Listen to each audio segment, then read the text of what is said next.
The rain hammered against the bulletproof windows of the black SUV as Damien Cross stared at the figure huddled beneath the restaurant awning, something about her posture triggering recognition he couldn't yet name. His driver had already passed the entrance when Damien's hand shot out, gripping the headrest with enough force to leave impressions in the leather. The vehicle stopped so abruptly that the security detail in the car behind nearly collided with them, radios crackling with confused questions. Damien ignored the voices, his entire focus locked on the woman kneeling on the wet pavement, her cardboard sign dissolving in the downpour. She wore a coat 3 sizes too large, the fabric hanging from shoulders that seemed too fragile to support even that meager weight. Her hair, once golden and lustrous, now hung in dull tangles around a face he'd memorized in another lifetime. The coffee cup in her trembling hands was the detail that destroyed him, white styrofoam gripped like a lifeline, steam rising into the cold air. She wasn't drinking from it, just holding it against her palms, seeking whatever warmth the cheap gas station coffee could provide. Her eyes stayed fixed on the ground, avoiding the gazes of well-dressed patrons entering the establishment behind her. Damien was out of the vehicle before his security chief could protest, rain soaking through his $1,000 suit within seconds. His shoes splashed through puddles as he crossed the sidewalk, each step feeling like wading through concrete. The woman didn't look up until his shadow fell across her, blocking the amber glow from the restaurant windows. Recognition dawned in her eyes the moment before terror replaced it. Raw, visceral fear that transformed her features into a mask of desperation. Cecilia dropped the coffee cup, the liquid spreading across the pavement in a dark bloom as she scrambled backward. Her movements were those of a cornered animal, hands scraping against brick as she tried to stand on legs that wouldn't support her weight. "Stay away from me," she whispered, the words barely audible over the rain's percussion. Her voice was hoarse, damaged by exposure or screaming or both. She raised one hand as if that fragile barrier could hold back the man who'd once commanded armies of soldiers with a single gesture. Damien froze, his hands rising slowly in a gesture of surrender that felt foreign to muscles accustomed to authority. He'd faced down rival families, survived assassination attempts, negotiated treaties worth millions, but nothing had prepared him for the look in Cecilia's eyes. She wasn't looking at her former husband. She was looking at something monstrous, something that haunted her waking moments. Cecilia. Her name emerged rough, catching on 3 years of unanswered questions. "What happened to you?" The inadequacy of the words struck him immediately, but language seemed insufficient for the chasm between them. She shook her head violently, matted hair whipping across her hollow cheeks. Her breathing came in rapid gasps, the onset of panic tightening her chest visibly beneath the oversized coat. The restaurant door opened behind them, laughter and warmth spilling onto the street, and Cecilia flinched as if struck. "Please," she managed, her legs finally giving out completely. She slid down the wall, knees hitting the pavement with force that must have hurt. "Please don't hurt him. I did everything you wanted. I stayed away. I didn't tell anyone." The words made no sense, each one a puzzle piece from a picture Damien couldn't see. He took one careful step closer, crouching to bring himself to her eye level. Rain ran down his face, into his collar, but he barely noticed the cold seeping into his bones. Hurt who? His mind was already racing through possibilities, each more devastating than the last. "Cecilia, I don't understand." "Who told you to stay away?" Her eyes rolled back, consciousness slipping away as malnutrition and exhaustion claimed what fear had begun. Damien lunged forward, catching her before her head struck the concrete, shocked by how little she weighed in his arms. She felt like paper and brittle bones, nothing like the woman who'd once danced in their kitchen at midnight. His security chief appeared at his shoulder, already calling for the private physician on speed dial. Other guards formed a perimeter, redirecting curious onlookers with practiced efficiency. The restaurant manager stood in the doorway, phone raised, and Damien fixed him with a look that had made grown men confess their sins. "Delete that footage," he said quietly, the words somehow cutting through the rain's noise. "All of it, from every camera on this block. Now."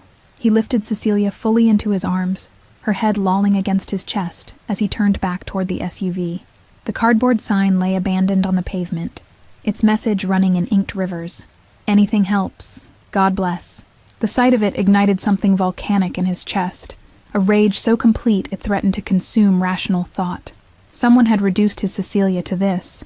Someone had taken the artist who painted murals of hope and joy and left her begging in the rain. The security detail parted as he approached, their faces carefully neutral despite the questions burning in their eyes. Damien had built his reputation on control, on calculated responses to every crisis, but carrying his ex-wife's unconscious form through the rain, feeling her ribs press against his arms through the wet fabric, control felt like a luxury he could no longer afford. 3 years ago, Cecilia had vanished from their home without explanation, taking nothing but essentials and leaving their son crying in his nursery. Damien had searched, spent fortunes on investigators, pulled every string in his considerable web of influence. The penthouse elevator required a fingerprint scan and a 16-digit code that changed hourly, security measures that now felt obscene given what Cecilia had endured. Damien held her against his chest as the lift climbed 60 floors, watching her face in the mirrored walls. Even unconscious, tension lined her features, small tremors running through her frame at irregular intervals. Dr. Parrish was waiting when the doors opened, his medical bag already unpacked on the dining table Damien never used. The physician had served the Cross family for 2 decades, asking no questions about bullet wounds or sudden disappearances. His expression remained professionally neutral, as Damien carried Cecilia toward the master bedroom, though his eyes betrayed shock at her condition. "Set her on the bed," Parrish instructed, pulling out a stethoscope and blood pressure cuff. "How long has she been on the street?" Damien realized he didn't know, the absence of knowledge like ground glass in his throat. He laid Cecilia down with a gentleness that contradicted his reputation, arranging pillows beneath her head with hands that had signed death warrants. The silk sheets looked obscene against her filthy clothes, the contrast between luxury and destitution almost physically painful to witness. Parrish worked efficiently, checking vital signs and starting an IV line with practiced ease. He cut away the oversized coat, revealing layers beneath: 2 more jackets, 3 shirts, all salvaged from donations or dumpsters. Each layer told a story of survival, of cold nights, and desperate measures. "Severe malnutrition," Parrish murmured, his fingers checking for broken bones with clinical precision. "Dehydration, possible pneumonia, infected lacerations on both feet. When did you last see her?" 3 years ago. The words tasted like ash. Damien moved to the windows, staring out at the city lights below. Somewhere in that urban sprawl, Cecilia had been struggling to survive while he'd lived in temperature-controlled comfort. Parrish's silence spoke volumes as he continued his examination. Documenting injuries with the thoroughness of someone who understood these records might matter later. He cleaned wounds, administered antibiotics, adjusted the IV drip with efficient movements. The bedroom smelled of antiseptic and rain, a combination that made Damien's stomach turn. "She needs hospitalization," Parrish finally said, packing away his instruments. "Proper treatment, monitoring.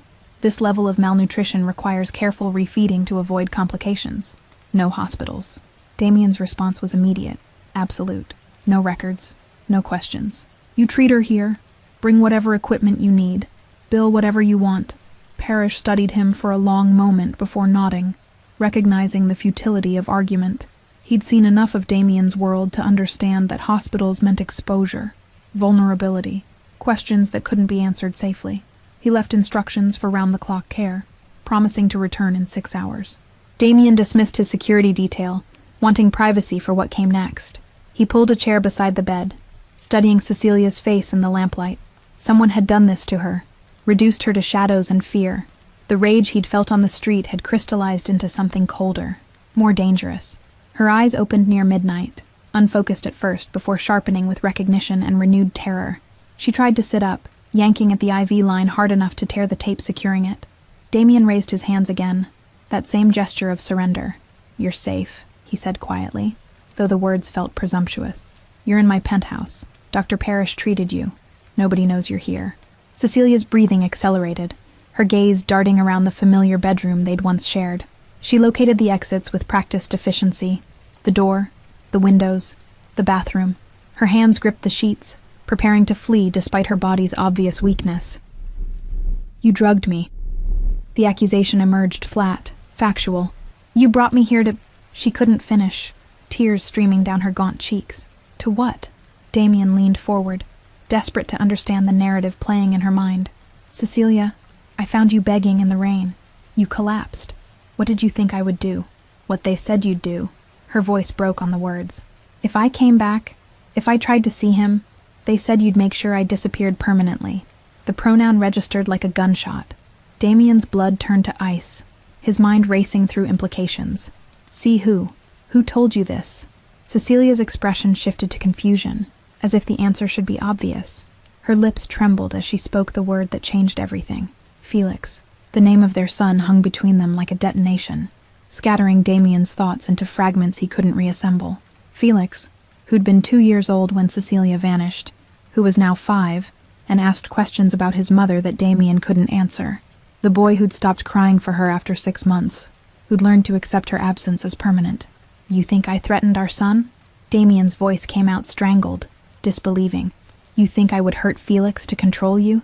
Cecilia's eyes blazed with something beyond fear, a fury born from 3 years of protective terror. She struggled to sit up despite the IV, despite her body's protests, meeting his gaze with defiance that seemed to drain her remaining strength. I know what you're capable of, Damien. I always knew, but I thought our family was sacred. The accusation struck deeper than any blade, opening wounds Damien hadn't known existed. He'd built his empire on violence when necessary, on calculated ruthlessness that kept rival families at bay. But the idea that Cecilia believed him capable of weaponizing their child felt like a fundamental misunderstanding of everything he was. Tell me exactly what happened, he demanded, forcing his voice into something approaching calm. Every detail, from the beginning. Who contacted you? How? Cecilia's hands shook as she pushed hair from her face, the simple movement revealing how much the effort cost her. She closed her eyes, and Damien watched her gather courage like someone preparing to touch fire. When she spoke again, her voice carried the mechanical quality of testimony rehearsed through countless sleepless nights. It started with photographs, she whispered, delivered to my studio in unmarked envelopes. Felix at the playground, climbing the red slide he loved. Felix outside his preschool, holding hands with Mrs. Chen during dismissal. Felix through his bedroom window, sleeping with that stuffed elephant. Each image she described was a violation, a demonstration of access that made Damien's blood run cold. Someone had surveilled their son with predatory precision, documenting his routines with enough detail to prove they could reach him any time. The implied threat needed no elaboration. The first letter said I was making you weak, Cecilia continued, her eyes still closed as if unable to face the memories directly.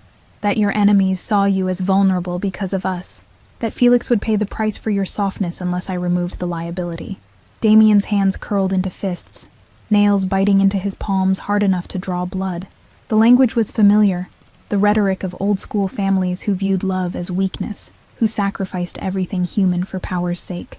But which of his enemies had access to such intimate surveillance? They gave me 72 hours to leave, Cecilia said, opening her eyes to stare at the ceiling.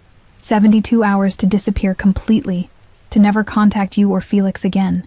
If I went to the police, Felix would die. If I told you, Felix would die. If I tried to take him with me, he'd die and they'd make me watch.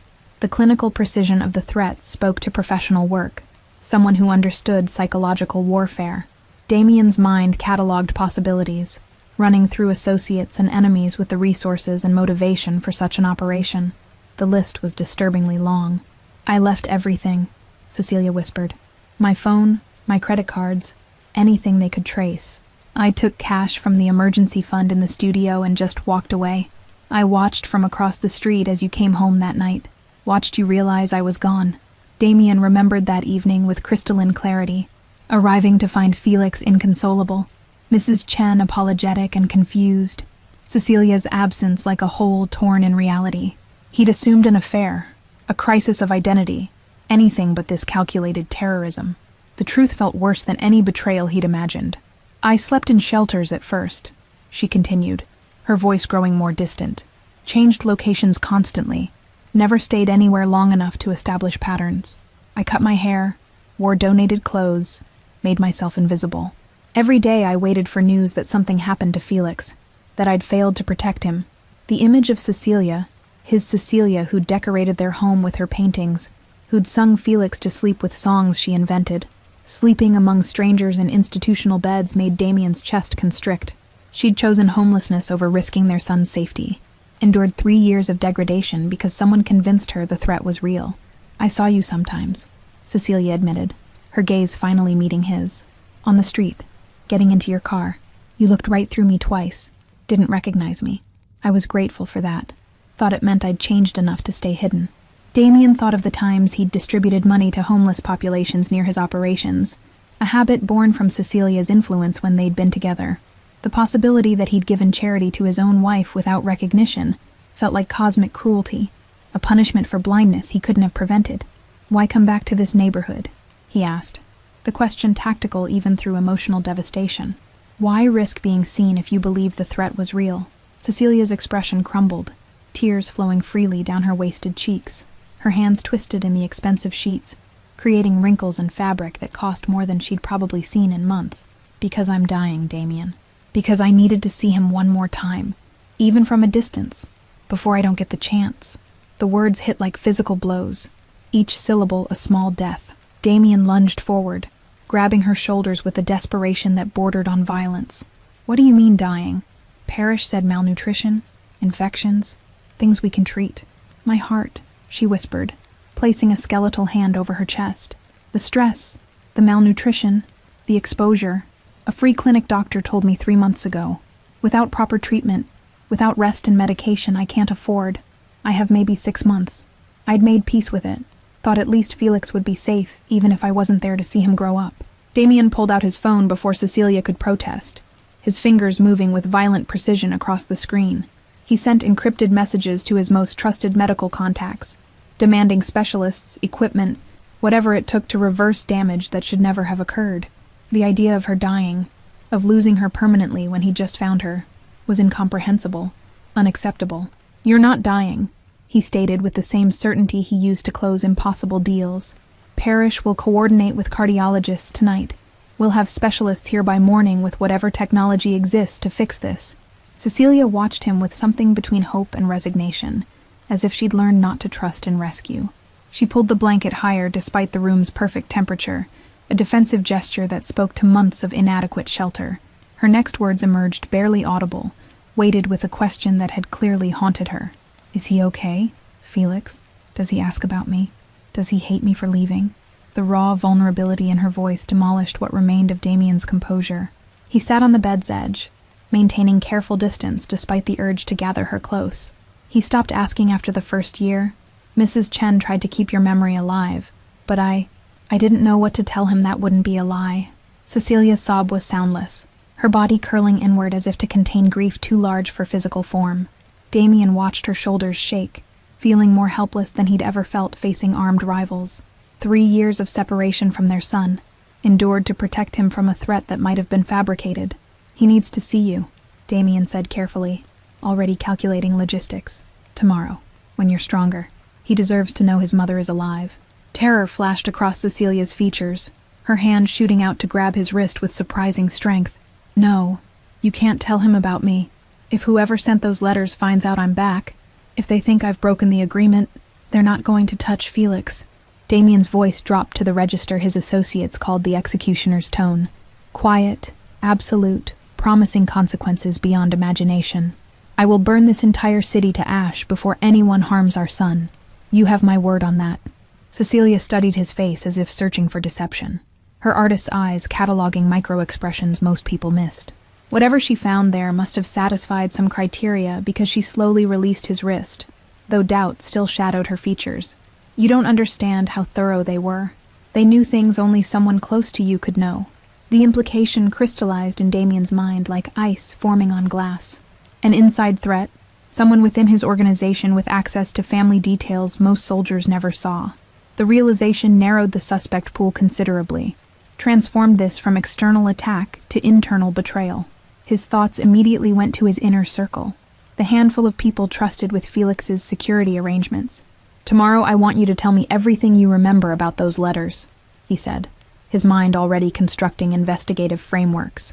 Every word, every detail about the envelopes, the photographs, handwriting, printing style, paper quality, anything distinctive. Cecilia nodded slowly, exhaustion pulling at her features despite the IV fluids. Her eyelids drooped, fighting against consciousness with visible effort. "I kept one," she whispered, "hidden in the lining of this coat. I don't know why. Maybe I thought if something happened to me, someone would find it and understand." Damien's pulse accelerated as she gestured weakly toward the pile of discarded clothing on the floor. He retrieved the oversized coat, examining the lining until his fingers found the irregularity, a small tear concealing folded paper. He extracted it with the care usually reserved for detonation devices, unfolding yellowed pages covered in laser-printed text. The message was brief, clinical in its cruelty. Your presence makes him vulnerable. Enemies circle, waiting for opportunities your existence provides. Remove yourself permanently, or watch him suffer consequences of your selfishness. You have 72 hours. Proof of compliance required. Below the text was a phone number, presumably for confirming her departure. What made Damien's blood turn arctic was the signature at the bottom. Not a name, but a symbol he recognized immediately. The cross-family crest, slightly modified, used only by ranking members of his inner circle. Someone had weaponized his own organization's iconography to terrorize his wife into exile. He photographed the letter with his phone, already composing messages to his security chief. Every person with access to that crest would be investigated, their movements during the relevant timeline scrutinized, their communications analyzed for evidence. The betrayer was close, trusted, someone who'd sat at his table and smiled while orchestrating this nightmare. Sleep now, he told Cecilia, folding the letter carefully into his jacket. I'll be in the next room. You're safe here. She was already drifting, medications and exhaustion pulling her under. Damien watched her breathing even out, counting each rise and fall of her chest, as if to reassure himself she was real, alive, recoverable. 3 years she'd endured hell because someone convinced her he was the threat. He stepped into his office, closing the door before allowing rageful expression. A crystal tumbler shattered against the wall, expensive whiskey bleeding down imported wallpaper. Someone in his organization had declared private war on his family, had weaponized his reputation and resources against the people he loved most. The desk phone's secure line connected him to his security chief within 2 rings. Assemble the council, Damien ordered. Everyone who has access to family security protocols. I want them in the conference room by dawn. There would be no sleep tonight. No rest until he'd identified the cancer growing in his organization. Damien pulled surveillance footage from 3 years ago, beginning the frame-by-frame analysis of who'd been where when Cecilia disappeared. The work was meticulous, mind-numbing, but somewhere in these digital archives was evidence of treachery. Dawn broke over the city in shades of amber and steel as Damien's security council assembled in the fortified conference room. 7 men who'd served the Cross family for decades sat around Brazilian walnut, their faces reflecting various degrees of confusion about the emergency summons. Warren Finch occupied his usual position at Damien's right hand, the consigliere's silver hair impeccably groomed despite the early hour. Damien studied each face with predatory focus, searching for tells that might reveal guilt or knowledge. He'd played poker with these men for years, knew their tics and patterns, understood how they processed stress. This morning they would all be tested in ways they couldn't anticipate. 3 years ago, my wife disappeared, Damien began without preamble, his voice carrying the weight of accumulated fury. I was led to believe she'd abandoned our family voluntarily. That belief was orchestrated by someone in this room. The silence that followed was absolute, broken only by the building's ventilation system. Warren leaned forward slightly, his expression shifting from confusion to calculated interest. The other council members exchanged glances, their surprise appearing genuine. But Damien had learned early that genuine reactions could be manufactured by professionals. He placed copies of the threatening letter in front of each man, watching their eyes move across the familiar crest. Someone used our organization's symbols to terrorize Cecilia into exile. Someone with detailed knowledge of Felix's routines, his security arrangements, his daily life. Someone at this table. Warren picked up his copy, reading with the careful attention he brought to all documents. His jaw tightened almost imperceptibly, a micro-expression that could indicate either outrage or recognition. This is unconscionable, he said quietly. Using a child as leverage violates every code we operate under. It does, Damien agreed, his gaze never leaving Warren's face. Which is why the guilty party clearly believed they were acting in the organization's best interests. Someone who saw my family as vulnerability rather than strength. The accusation hung unspoken but clear. Damien watched Warren's pupils dilate slightly, the physiological response to stress or adrenaline that couldn't be consciously controlled. The consigliere's hands remained steady on the table, but a muscle jumped in his jaw, microscopic evidence of tension he was trying to suppress. I found Cecilia last night, Damien continued, pulling out his phone to display photographs of her condition on the street. Starving, sick, homeless for 3 years because she believed protecting our son required her complete disappearance. This is what someone at this table reduced her to. The images circulated around the room, eliciting visible reactions of shock and disgust from most council members. Warren's face remained carefully neutral, but his breathing had changed. Shallower, more controlled, the respiration of someone managing internal crisis. He set down the photographs with deliberate care, fingers not quite steady. We need to investigate everyone who had access to Felix's security details during that time frame, Warren said, his professional mask firmly in place. Cross-reference communications, financial records, travel patterns. Someone this meticulous would have left traces. Damien nodded slowly, acknowledging the logic while noting Warren's eagerness to direct the investigation's methodology. Already underway. I've pulled 3 years of surveillance footage, phone records, financial transactions. My external security consultants are analyzing everything as we speak. The mention of external consultants made Warren's eyes flicker. A brief break in composure quickly suppressed. Damien filed the reaction away, another piece of circumstantial evidence accumulating into a damning portrait. The consigliere had always preferred keeping investigations internal, maintaining control over information flow. In the meantime, Damien said, standing to signal the meeting's conclusion, all of you are confined to the building. No external communications without my explicit approval. Security will escort you to guest quarters where you'll remain until this matter is resolved. The order transformed confusion into alarm. Several council members protested, citing business obligations and family commitments, but Damien's raised hand silenced them all. Someone here terrorized my wife and child. Until I know who, you're all suspects. Cooperate fully or face consequences that make exile look merciful. Warren remained seated as the others filed out under security escort, his expression thoughtful rather than panicked. You suspect me specifically, he stated when they were alone. You're using the council as theater, but you've already decided I'm responsible. Should I suspect you? Damien countered, returning to his seat. Give me one reason why you'd be above suspicion, when you've had unrestricted access to every aspect of my family's life. The consigliere's smile was slight, almost admiring, because if I wanted to eliminate a threat to this organization, I would have done it permanently. Making Cecilia homeless accomplishes nothing strategically. It's emotional, personal, the work of someone who wanted her to suffer rather than simply disappear. The logic was sound, disturbingly so, which meant either Warren was innocent or sophisticated enough to construct plausible deniability. Damien leaned back, studying the man who'd advised him through countless crises. Then help me understand who would have that kind of personal investment in destroying her. Warren was quiet for a long moment, his fingers drumming a subtle pattern on the polished wood. 3 years ago, you were consolidating power after your father's death. Several factions within the organization questioned your leadership, saw you as too young, too influenced by civilian concerns. Your marriage to Cecilia was cited as evidence of weakness. Names, Damien demanded, though he already knew the factions Warren referenced. Internal politics had been brutal during that transition period, old guard resisting his reforms and modern approaches. The Castellano faction was most vocal, Warren said carefully, but they were eliminated in the consolidation. The Marino group had concerns but ultimately fell in line.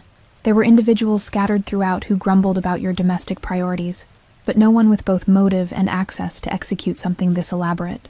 Damien processed the information, cross-referencing it against what he knew of internal dynamics during Cecilia's disappearance. The timing aligned with his most vulnerable period as leader, when challenges to his authority had been frequent and occasionally violent. Someone could have viewed removing Cecilia as strategic advantage, weakening him emotionally, while demonstrating his inability to protect his own family. I want detailed files on everyone who questioned my leadership during that period, he ordered. Every conversation, every meeting, every communication that referenced Cecilia or Felix. Someone left breadcrumbs, and I will follow them to their source. Warren nodded, standing to leave. At the door he paused, his back to Damien. For what it's worth, I hope you find them quickly. What was done to Cecilia violates everything this family should stand for. We protect our own, always. Felix's routine hadn't changed in 3 years. Breakfast at 7:30, lessons with his tutor until noon, supervised play in the penthouse's secured garden afterward. Damien watched from the kitchen doorway as his son constructed elaborate block towers, narrating stories about dragons and knights with the unself-conscious creativity of childhood. The boy had Cecilia's eyes, the same jade green that had stopped Damien's heart when they'd first met. Mrs. Chen supervised from a nearby bench, her weathered hands folding origami creatures Felix had requested. The elderly woman had been with their family since Felix's birth, her loyalty unquestionable, even during Cecilia's mysterious departure. She looked up as Damien approached, concern creasing her features at whatever she read in his expression. "We need to prepare Felix for something," Damien said quietly, crouching beside his son's construction project. "Something that's going to change everything he understands about our family." Felix looked up from his blocks, tilting his head with curiosity that mirrored Cecilia's habitual gesture. "Are we getting a puppy? Jamie from tutoring has a puppy and it's really soft." The innocent question fractured something in Damien's chest, reminding him how much childhood normalcy Felix had missed. "Better than a puppy," he said, choosing words carefully. "Someone very important is here. Someone who loves you very much but had to be away for a long time." Mrs. Chen's intake of breath was sharp, her origami crane crumpling in suddenly clenched fingers. Her eyes found Damien's, questions and hope warring in their depths. "Cecilia?" she whispered, the name emerging like a prayer. Damien nodded, keeping his focus on Felix's face as understanding slowly dawned. The boy's expression cycled through confusion, hope, and something that looked like fear, as if allowing himself to believe might invite disappointment too crushing to survive. "Mommy's here?" Felix's voice was small, uncertain. "Real mommy? Not the pictures?" The distinction gutted Damien, revealing how abstract the concept of mother had become for a child who'd lost her before memory could fully solidify. "Real mommy," he confirmed. "But Felix, you need to understand something important. She's been very sick, and she looks different than in the pictures. She's going to need time to get better." Felix processed this with the serious consideration he brought to complex problems, his small face scrunching in concentration. "Like when I had the flu and couldn't play for a week." "Something like that," Damien said, though the comparison felt inadequate. "She might be scared at first. Might need us to be patient while she remembers how to be home again. Mrs. Chen moved closer, her hand finding Felix's shoulder with the protective instinct she'd always shown. "Your mother never stopped loving you," she said firmly. "Whatever kept her away, it wasn't because she didn't want to be here. You must believe that." Felix nodded slowly, sliding off his chair with the careful movements of someone approaching something precious and fragile. "Can I see her now? I've been practicing my reading like she wanted. I can read almost everything in my storybooks." Damien's throat tightened at the image of Felix preserving his mother's last instructions through 3 years of absence. He stood, offering his hand to his son. "Come on, but remember, go slowly, let her come to you. She might need time to remember how much she's missed you." They walked through the penthouse together, Felix's small hand gripping Damien's with enough force to betray his nervous excitement. Mrs. Chen followed at a respectful distance, tissues already clutched in anticipation of tears. The master bedroom door stood partially open, morning light streaming through sheer curtains. Cecilia was awake, sitting upright against pillows with better color than the night before. The IV had been removed, and she wore one of the silk robes Damien had ordered delivered overnight. Her hair had been washed, revealing golden undertones that malnutrition had dimmed but not destroyed. She looked fragile still, breakable, but recognizably herself. Her gaze found Felix immediately, and the sound that escaped her was something between sob and prayer. Her hands rose toward him before she caught herself, uncertainty flooding her features. "Baby," she whispered. "My baby. You got so big." Felix stood frozen in the doorway, processing the woman who matched his fragmented memories, but looked nothing like the vibrant figure in photographs. His grip on Damien's hand tightened, and for a terrible moment, Damien feared he'd bolt, overwhelmed by the reality of a mother who'd become more myth than memory. Then Felix stepped forward, each footfall deliberate, closing the distance between them with the caution of someone approaching a wounded bird. He stopped at the bed's edge, his eyes level with Cecilia's despite her elevated position. "You look like the hungry people on TV," he observed with childhood's brutal honesty. Cecilia's laugh was watery, tears streaming down her face as she nodded. "I was very hungry for a long time, but I'm going to get better now. Your daddy's taking care of me." Felix considered this, his gaze moving between his parents as if mapping the geometry of their renewed connection. Did being hungry hurt? Jamie says his grandpa's hungry hurt because of the war, and that's why he saves all the food even when there's enough. "It hurt sometimes," Cecilia admitted, reaching out slowly to touch Felix's cheek. But thinking about you made it hurt less. I thought about you every single day, wondered what you were learning, what games you liked, if you still loved the songs we used to sing." Felix leaned into her touch, his small body relaxing as recognition bypassed conscious thought.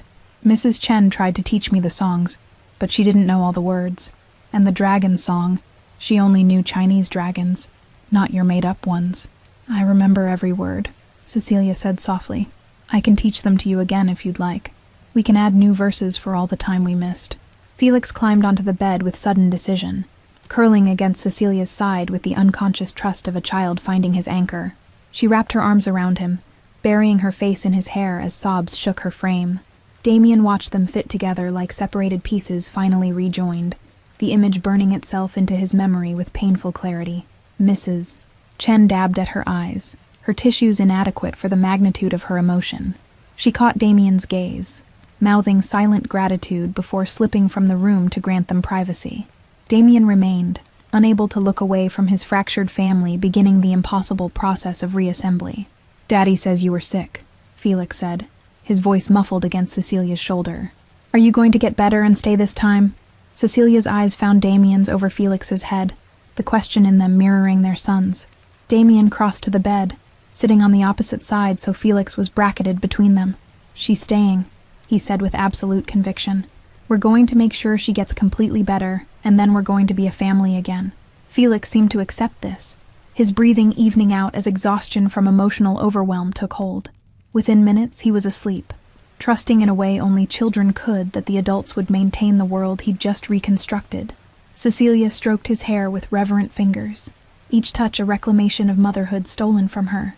"Thank you," she whispered to Damien, "for bringing him to me, for not punishing me by keeping him away." Damien shook his head, anger sparking at the assumption. "You're his mother. Nothing that happened changes that. And Cecilia, we will find who did this. I swear on Felix's life, they will answer for every moment they stole from you both." The investigation consumed the next 48 hours like wildfire through dry timber, Damien's external security team peeling back layers of organizational activity with forensic precision. Financial records revealed anomalies that should have triggered alerts years ago. Small transfers to untraceable accounts, expense reports with subtle inconsistencies, patterns that became obvious only when viewed through the lens of systematic deception. Warren's movements during the crucial timeline showed nothing overtly suspicious, but the absence of evidence itself became damning. His communications had been meticulously scrubbed, his digital footprint sanitized with professional thoroughness that suggested premeditation. The consigliere had anticipated investigation, prepared countermeasures that spoke to guilty conscience rather than innocent caution. Damien sat in his office reviewing surveillance footage from 3 years prior, watching Warren's interactions with Cecilia frame by frame. The consigliere's body language around her had always been deferential, professional, but now Damien noticed micro-expressions he'd missed in real time. The tightening around Warren's eyes when Cecilia laughed, the subtle tension in his jaw when she touched Damien's arm, the way he looked away when they displayed affection. The revelation crystallized during footage from a family dinner 2 weeks before Cecilia's disappearance. Warren had brought documents requiring signature, arriving during the meal with apologetic timing that now seemed calculated. Cecilia had insisted he join them, her natural hospitality extending even to business interruptions. The camera captured Warren watching her serve Felix, his expression unguarded for precisely 3 seconds. Naked longing mixed with something darker, possessive and resentful. Damien replayed those 3 seconds repeatedly, watching desire curdle into determination. Warren had wanted Cecilia, not with the distant admiration of an associate, but with the consuming obsession of someone who believed himself more deserving. The realization made Damien's skin crawl, understanding that his most trusted advisor had coveted his wife while smiling across conference tables. Dr. Parrish arrived for his evening check on Cecilia, his medical bag heavier than usual with cardiac monitoring equipment.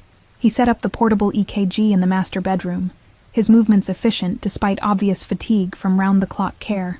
"Her heart rhythm is stabilizing," he reported, adjusting leads on her chest.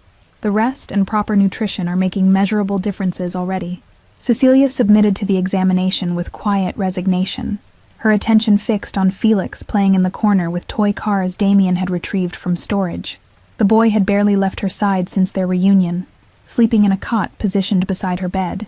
seeking constant reassurance through physical proximity that she wouldn't vanish again.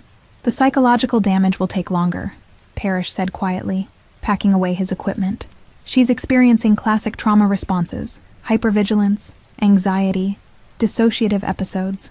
I've recommended a psychiatrist who specializes in prolonged stress disorders, someone who understands the particular pressures of your world." Damien nodded, having already researched specialists who could provide care without compromising security. Cecilia needed professional help processing 3 years of survival mode, relearning safety after endless threat. The prospect of medication, therapy sessions, gradual recovery stretched ahead like a marathon with no clear finish line. "There's something else," Parrish added, his voice dropping further. "The malnutrition affected her reproductive system significantly. The likelihood of future pregnancies is severely compromised, possibly eliminated entirely. She should know when she's strong enough to process that information." The news hit Damien like a physical blow, another layer of theft perpetrated by whoever had engineered this nightmare.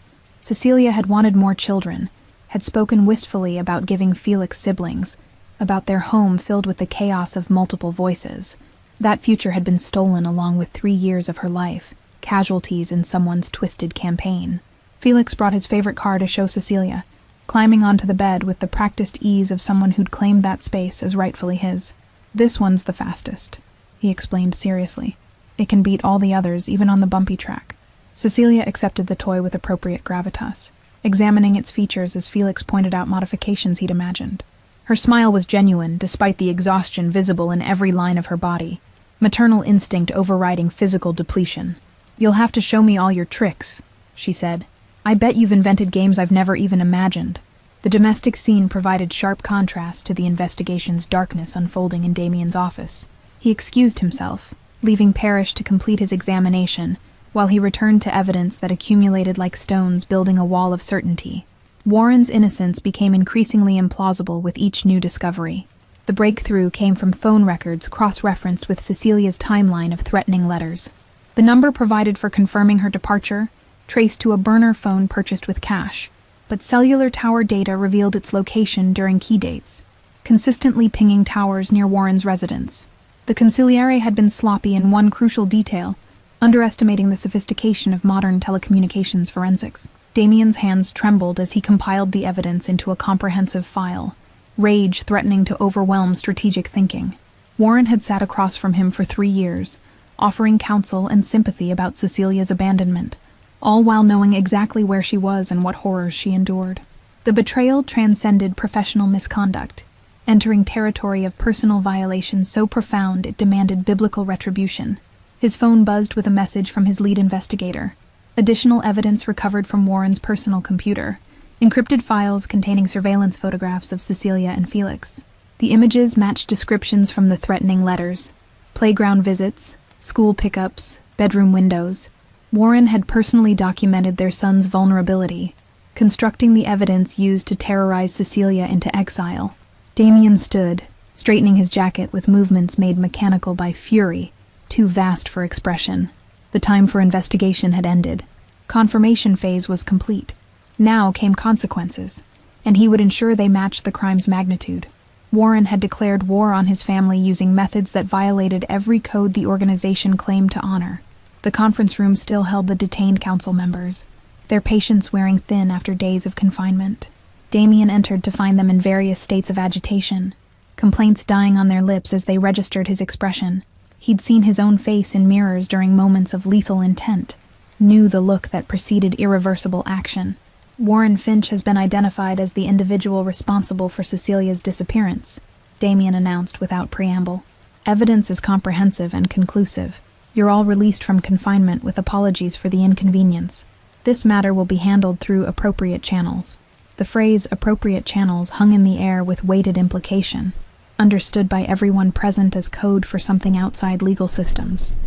The council members filed out quickly, relieved to escape, but carrying knowledge they'd witnessed the opening act of retribution that would become organizational legend. Damien found Warren in his assigned quarters, the consigliere standing at the window overlooking the city. He didn't turn as Damien entered, his shoulders carrying resignation that confirmed guilt more completely than any confession. "You found the files," Warren said quietly. "I wondered how long it would take." "Why?" The question emerged strangled, Damien's control fracturing under the weight of betrayal. You were family, trusted above all others. What possessed you to destroy mine? Warren finally turned, his distinguished features arranged in an expression of bitter justification. Because she made you weak. I watched you transform from your father's ruthless heir into a man who hesitated, who second-guessed, who prioritized bedtime stories over strategic opportunities. The organization needed its leader back, not a domesticated shadow-playing house. The words revealed delusion so complete it bordered on psychosis, a worldview where love equaled weakness and family represented liability. Damien studied the man he'd trusted with his life, seeing him clearly for the first time. A fanatic who'd sacrificed everything human on the altar of power worship. You loved her, Damien said, the realization arriving with sickening clarity. That's what this really was. You wanted her, convinced yourself I didn't deserve her, and when you couldn't have her, you made sure no one could. Warren's expression cracked, revealing the obsession beneath professional veneer. She was wasted on you. I would have cherished her, protected her properly, given her the life she deserved. Instead, she chose the man who'd inevitably destroy her through his enemy's ambitions. The admission hung between them like a detonation, confirming motivations even more twisted than Damien had imagined. Warren had orchestrated Cecilia's exile, not just for organizational benefit, but from unrequited obsession, punishing her for choosing the wrong man, while convincing himself he acted from noble strategic concern. The dual motivation made the betrayal somehow worse, personal vendetta disguised as professional necessity. You destroyed her life because she didn't love you back, Damien said, his voice dropping to the dangerous quiet that preceded violence. 3 years of homelessness, starvation, terror, all because you couldn't accept rejection. Warren's jaw tightened, defiance flaring despite his compromised position. I saved the organization from your weakness. Your enemies were circling, waiting for opportunities your domestic attachments provided. I eliminated their leverage before they could exploit it, catastrophically. The rationalization was breathtaking in its self-deception, demonstrating how thoroughly Warren had convinced himself of righteous motivation. Damien wondered how long the obsession had festered, how many years Warren had watched and wanted while maintaining professional masks. The thought of him observing their intimate family moments while harboring such twisted desires made Damien's skin crawl. You photographed my son through his bedroom window, Damien stated, each word precise as a scalpel. You documented his routines with predatory thoroughness, turned his daily life into ammunition for terrorizing his mother. Explain how that protected anything except your own sick fantasy. Warren's composure finally cracked completely, rage transforming his distinguished features into something ugly and resentful. She should have disappeared permanently. I gave her mercy by allowing survival, minimal resources to start elsewhere. Instead, she stayed local, haunting these streets like a ghost, tempting fate by remaining where you might find her. The admission that Warren had provided minimal resources revealed even deeper calculation. He'd orchestrated her homelessness deliberately, ensuring sufficient suffering to punish her rejection, while keeping her alive to experience maximum degradation. The cruelty was surgical, designed to destroy dignity rather than simply eliminate threat. She stayed because she couldn't leave Felix completely, Damien said, understanding Cecilia's choice with painful clarity. Even homeless and starving, she needed proximity to our son. That's what motherhood means, something you'd never comprehend.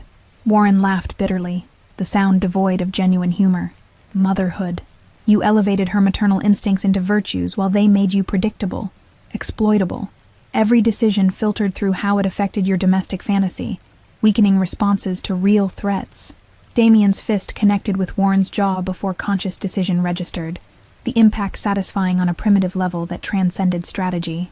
The consigliere staggered backward, blood flowering from split lip, shock registering that physical violence had entered their confrontation. Damien had always prided himself on control, on choosing calculated responses over emotional reaction, but this betrayal demolished carefully constructed restraint. You don't get to speak about her, Damien said, his voice shaking with barely contained fury. You don't get to rationalize or justify or pretend this was anything but obsessive punishment for a woman who owed you nothing. Warren wiped blood from his mouth, his expression shifting from shock to something almost triumphant. There it is, the weakness I was trying to eliminate. You're so consumed by her that you'll destroy yourself for revenge, prove every criticism of your leadership valid. The psychological manipulation was transparent, a final attempt to reframe the narrative and maintain some illusion of strategic superiority. Damien recognized the tactic, but couldn't fully dismiss its sting. Warren had identified genuine vulnerability and exploited it with surgical precision. The question now was whether seeking justice for Cecilia represented strength or the very weakness Warren had sought to eliminate. "I'm not destroying myself," Damien said quietly, pulling out his phone. "I'm removing a cancer from my organization through proper channels, ensuring everyone understands the cost of betraying family loyalty." He dialed his attorney, the same legal mind who'd navigated countless organizational crises. "I need you to prepare a comprehensive criminal referral," he said, keeping his gaze locked on Warren.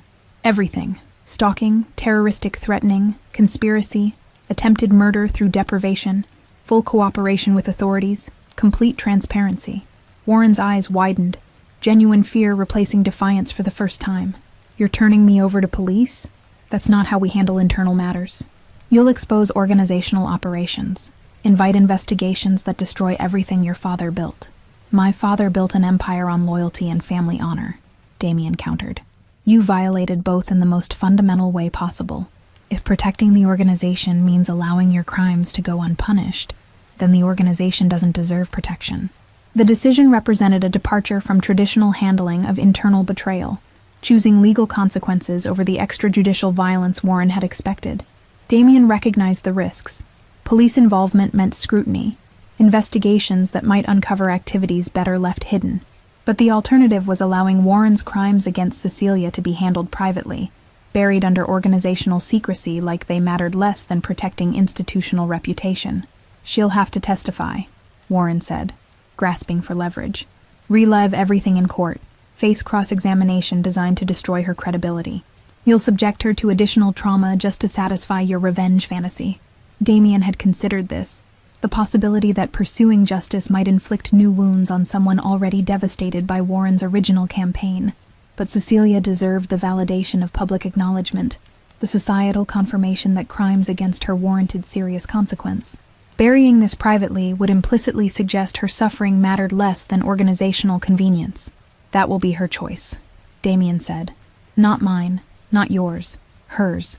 She gets to decide how this proceeds, what justice looks like, whether public testimony serves her healing or hinders it." Warren slumped against the wall, the fight draining from him as reality settled like concrete. His careful planning had accounted for many contingencies, but apparently not for Damien choosing legal exposure over traditional resolution. "The organization will fracture over this," he predicted. "Old guard will see it as weakness, as prioritizing one woman over collective security. Then they can leave," Damien said simply. "I'm rebuilding this organization around different principles, ones that recognize family as strength rather than liability, that honor the people we love instead of treating them as strategic vulnerabilities to be eliminated." He called security to escort Warren to secure holding until police arrival, watching the consigliere shuffled away with none of the dignity he'd maintained throughout decades of service. The sight should have provided satisfaction, but Damien felt only exhaustion and the weight of choices that would reshape everything he'd inherited. Returning to the master bedroom, he found Cecilia awake despite the late hour, her eyes tracking his entrance with the hypervigilance trauma had taught her. Felix slept soundly in his cot, small chest rising and falling with the peaceful rhythm of childhood innocence. "Is it done?" she asked quietly. "Did you find who did this?" Damien sat on the bed's edge, taking her hand with a gentleness that felt almost foreign after the violence of the confrontation. "Warren Finch, my consigliere. He's been arrested. Will face criminal charges for everything he did to you. But Cecilia, there's something you need to understand about his motivations." He explained Warren's obsession carefully, watching her process the revelation that she'd been targeted not just strategically, but personally. Her expression cycled through disbelief, disgust, and a weary resignation that suggested this kind of unwanted attention had been distressingly familiar throughout her life. The weeks following Warren's arrest transformed the penthouse into a battlefield of recovery, each day bringing small victories and devastating setbacks in unpredictable rhythm. Cecilia's physical healing progressed measurably. The cardiac specialists Parrish consulted confirmed her heart function, improving with proper medication and nutrition. The dangerous arrhythmias stabilizing into patterns that suggested she might avoid the premature death that had seemed inevitable on the streets. But psychological recovery followed no such linear trajectory. manifesting instead in cycles that defied prediction or control. Mornings when Cecilia seemed almost herself, laughing at Felix's observations about his expanding world, would collapse into afternoons where she couldn't leave the bedroom without experiencing panic attacks so severe they mimicked cardiac episodes. Dr. Yuki Tanaka, the trauma specialist Parrish recommended, visited 3 times weekly, her sessions with Cecilia stretching into hours as they excavated 3 years of survival mechanisms that no longer served but couldn't be easily discarded. Damien attended some sessions at Dr. Tanaka's invitation, listening as Cecilia described hypervigilance that made sleep nearly impossible, the constant sense of being watched that crowds had reinforced during homeless months. Every person on the street became a potential threat, Cecilia explained, her hands twisting the cashmere blanket Damien had bought to replace the donated coat she'd finally allowed him to throw away. Every sudden movement could be someone coming to make good on the promises in those letters.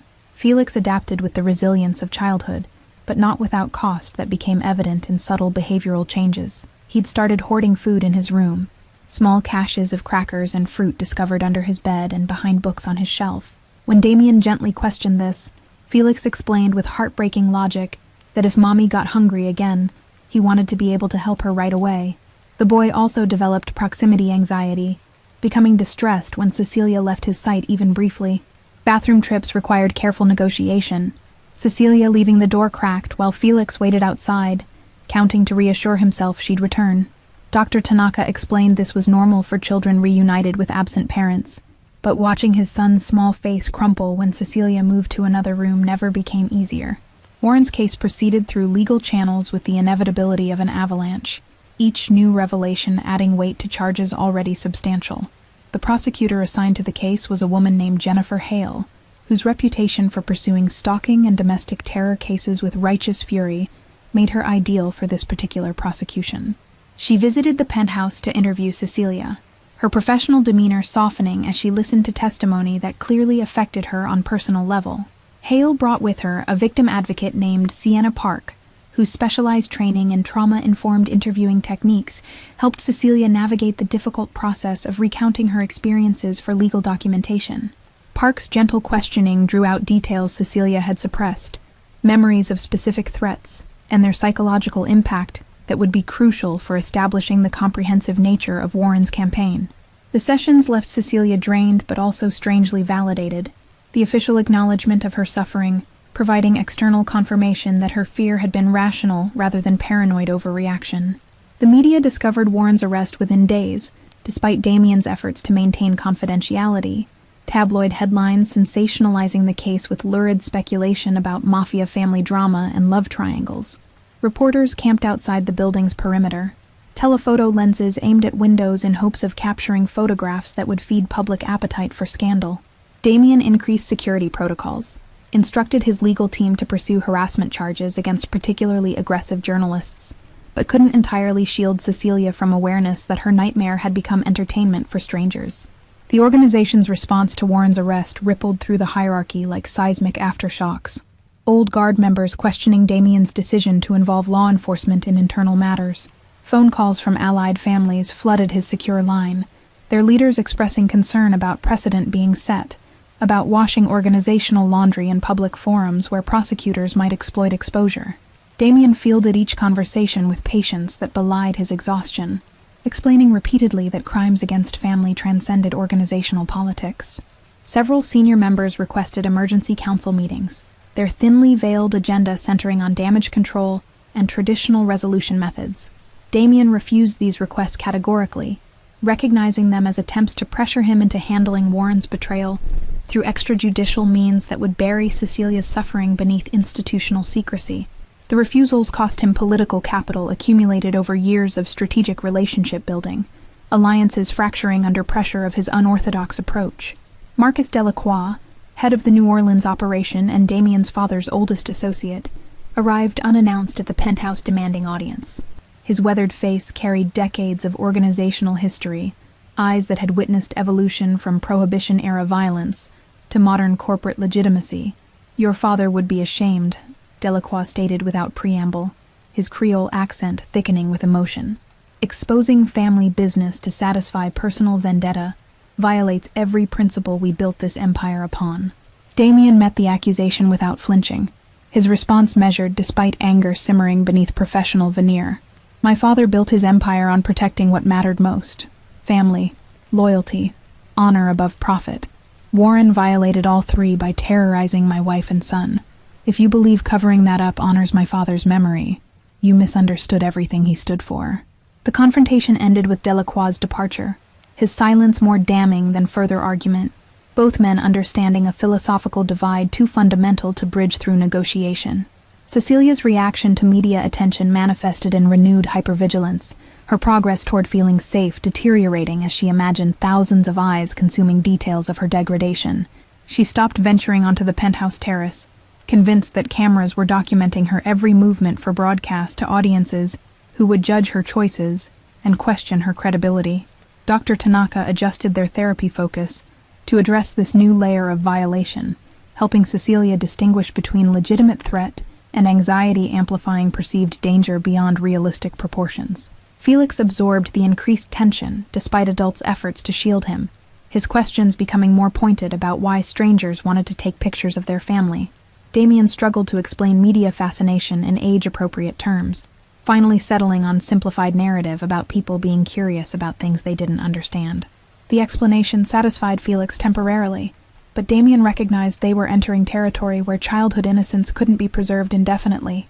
Their son would eventually understand the full scope of what Warren had done and why his family's suffering had become public spectacle. Your case has unusual elements, Hale explained during one of her visits, spreading photographs and documents across the dining table Damien had finally started using. The defendant's position in an organization traditionally resistant to legal cooperation, his sophisticated methods, the duration of the campaign. But the evidence is overwhelming, and his attorney is already exploring plea arrangements to avoid trial. Cecilia's reaction to the possibility of avoided trial was complex, relief warring with something that looked like disappointment. I thought I'd have to face him, she said quietly. Thought I'd have to stand up in court and prove I wasn't lying about what happened. Hale leaned forward, her expression fierce with protective advocacy. You don't have to prove anything. The evidence proves itself. Surveillance photographs, financial records, phone data, his own encrypted files. Your testimony would be powerful, but it's not necessary to secure conviction. You get to choose whether public testimony serves your healing or re-traumatizes you. The conversation echoed Damien's promise to Warren, returning agency to Cecilia after 3 years of having choices stolen by terroristic threats. She considered for a long moment, her gaze distant as she processed implications of both options. I want him to hear me, she finally decided. Want him to sit in that courtroom and listen while I describe exactly what his obsession cost. Maybe that makes me vindictive, but I've earned the right to vindictiveness. Hale's smile was approving, the expression of someone who'd seen too many victims denied their voices. Vindictiveness gets a bad reputation. Sometimes it's just justice wearing different clothes. We'll prepare you thoroughly. Make sure you're ready for anything the defense attempts. Felix's presence during these adult conversations was carefully managed, Mrs. Chen entertaining him in other rooms when topics veered too dark for childhood exposure. But the boy's intuitive awareness picked up on tensions he couldn't fully understand, manifesting in questions that demonstrated unsettling perceptiveness. Is Mommy going to have to go away again? He asked Damien one evening, his jade eyes too old for his young face. Never, Damien promised, pulling Felix into his lap. What happened before was because someone lied to her, made her think leaving was the only way to keep you safe. But that person can't lie anymore, and Mommy knows the truth now. She's staying right here with us. Felix absorbed this, his small fingers tracing patterns on Damien's watch. The other kids at tutoring have mommies and daddies who live together. Are you and Mommy going to be like that again? The question opened territories Damien had been avoiding. Uncertainty about how to rebuild a relationship that had been violently interrupted during its foundation-laying phase. He and Cecilia existed in strange limbo, technically still married legally, since she'd never been declared dead, and no divorce proceedings had occurred, but strangers to each other after 3 years of separate evolution. That's something Mommy and I need to figure out, Damien said carefully. Right now, we're focused on helping her get completely better. The other stuff we'll work through when the time is right. But the truth was more complicated than his simple explanation suggested. Damien found himself watching Cecilia with the confusion of someone who'd mourned a loss now reversed, uncertain how to navigate resurrection of what he'd thought permanently dead.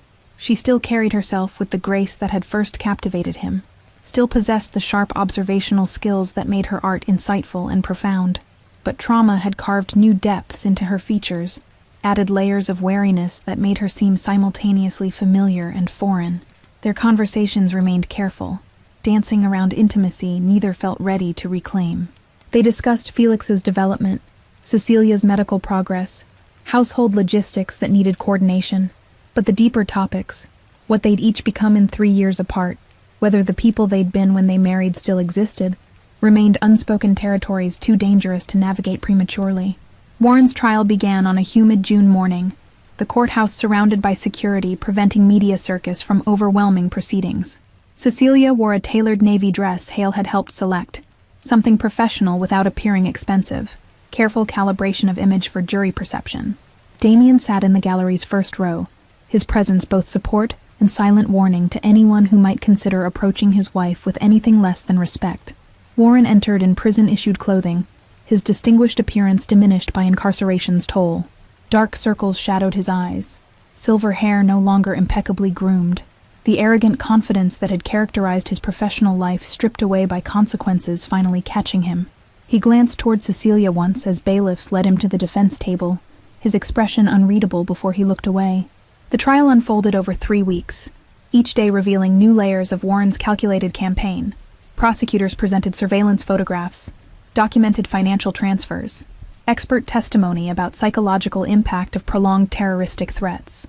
Character witnesses described Cecilia before her disappearance: vibrant, confident, devoted mother, contrasting sharply with the traumatized woman Warren's actions had created. Cecilia's testimony occupied an entire day, Hale guiding her through chronological recounting of 3 years' nightmare. She spoke clearly despite visible trembling, describing the photographs that had terrorized her, the impossible choice between her presence and her son's safety, the degradation of homelessness endured to honor threats she'd believed credible. The jury watched with expressions ranging from sympathy to horror, several members visibly emotional as Cecilia detailed finding warmth in discarded coffee cups and sleeping in shelters among strangers. Warren's attorney attempted cross-examination designed to suggest Cecilia had overreacted, that the threats were vague rather than specific, that her choice to become homeless represented mental instability rather than maternal protection. But the tactic backfired spectacularly when Hale redirected, allowing Cecilia to explain with devastating clarity why a mother would choose any suffering to prevent potential harm to her child. The verdict came after 4 hours of deliberation, guilty on all counts, including charges carrying mandatory minimum sentences that would ensure Warren spent decades behind bars. Cecilia's shoulders sagged with relief when the forewoman read the decision, 3 years of tension releasing in a single exhale.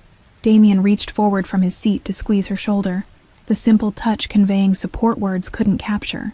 Sentencing occurred 2 weeks later, Judge Whitfield delivering a statement that acknowledged the particular cruelty of weaponizing maternal love against its target.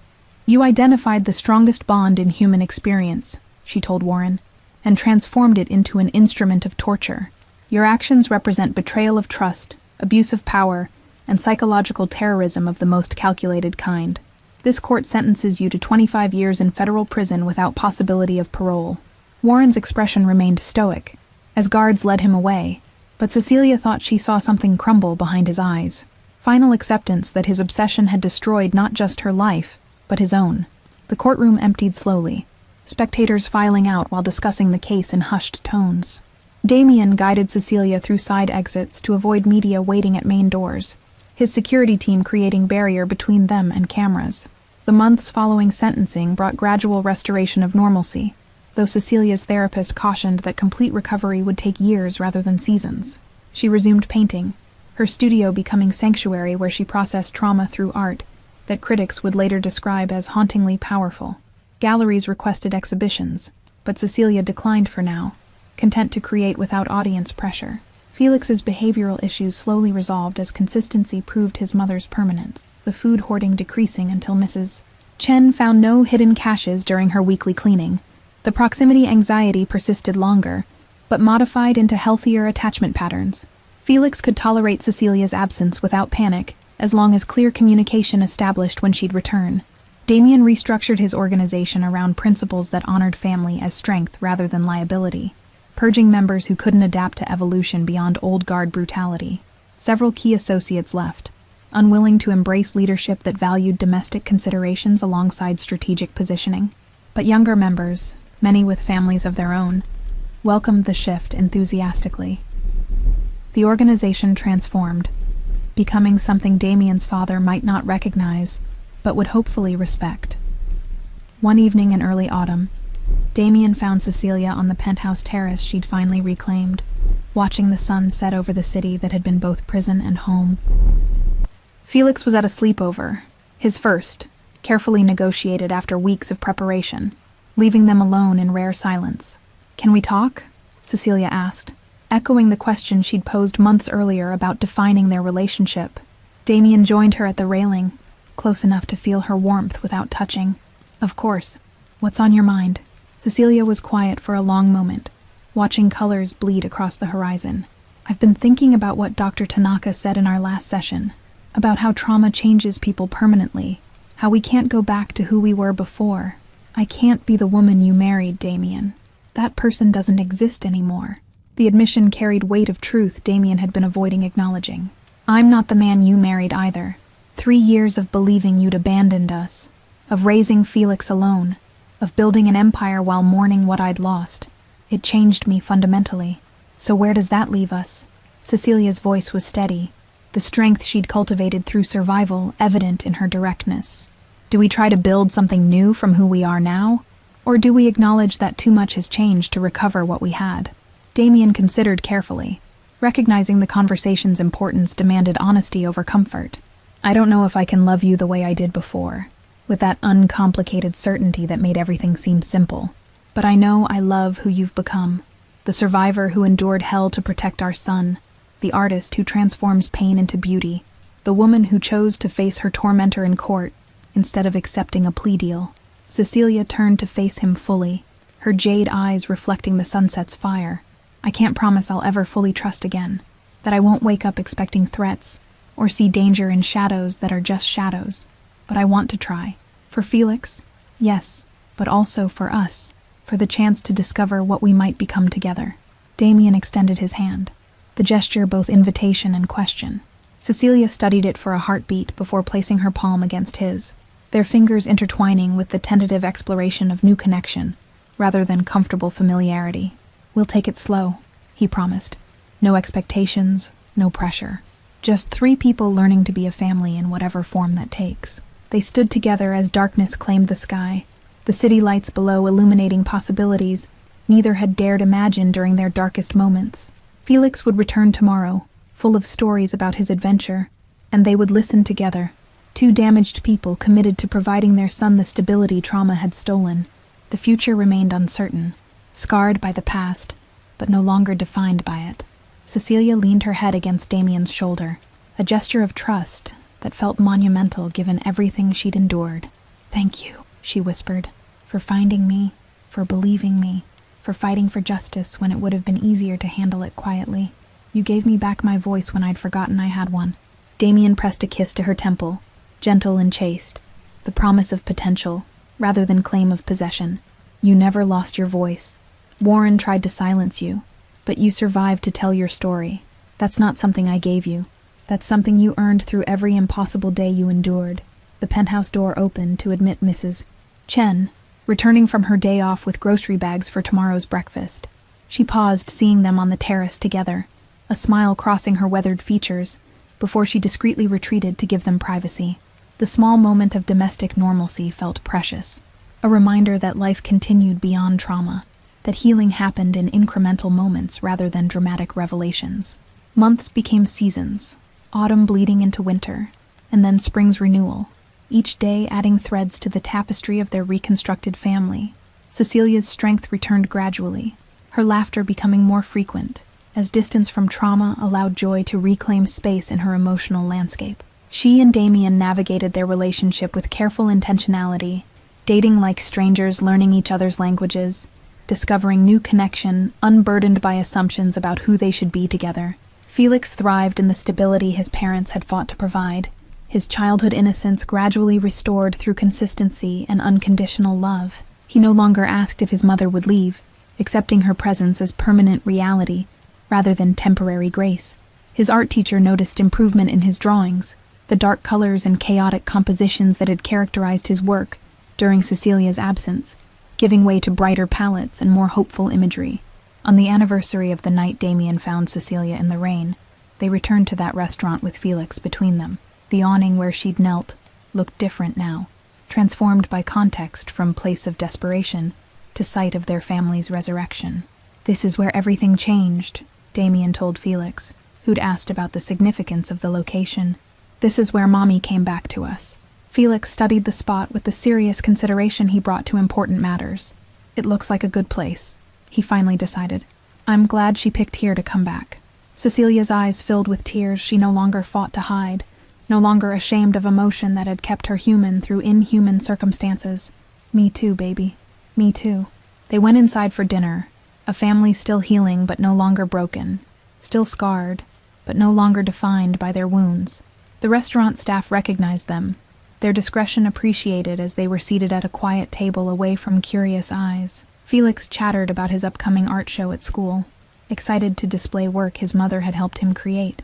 Cecilia and Damien listened, their hands finding each other across the table, connection re-established through deliberate choice rather than convenient default. Thank you all for following this story of survival, justice, and the resilience of love. If you've been moved by Cecilia and Damien's journey, write in the comments where you're watching from. Your support means everything as we continue bringing these stories to life. Don't forget to like, subscribe, and share this video. Your engagement helps us reach others who need to hear stories about healing and hope.